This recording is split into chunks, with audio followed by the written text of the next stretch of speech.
ওয়ালাইকুম আসসালাম ওয়া রাহমাতুল্লাহি ওয়া বারাকাতুহু। মাশাআল্লাহ, খুব সুন্দর নবী করিম সাল্লাল্লাহু আলাইহি ওয়াসাল্লাম সামনে নাত পরিবেশন করেছেন। এখন আমি যে কথাটা বলছিলাম যে সবথেকে খুশির বিষয় হলো যে আজকে এই ভরা মজলিসে সবার সামনে আমাদের দিনিয়াত মাদ্রাসা বক্তব্যের শিক্ষার্থী মোহাম্মদ হাবিবুল্লাহ, যে দীর্ঘ 2 বছর আপ্রাণ প্রচেষ্টায় এবং অক্লান্ত পরিশ্রমের মাধ্যম দিয়ে হিফজুল কোরআন 30 পারা কোরআনে কারীম সম্পূর্ণ হিফজ করেছে।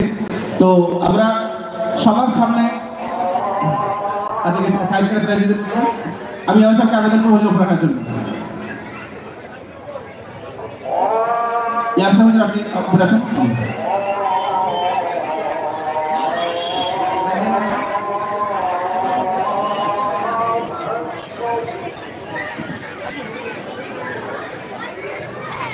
হাইওয়ে গার্জেন আছে এখানে,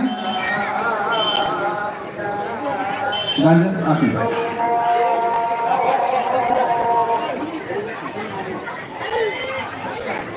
একটু ধৈর্য ধরুন, আজানটা হয়ে যাক সবাই।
সেই খুশির সময় আমাদের কাছে পৌঁছেছে।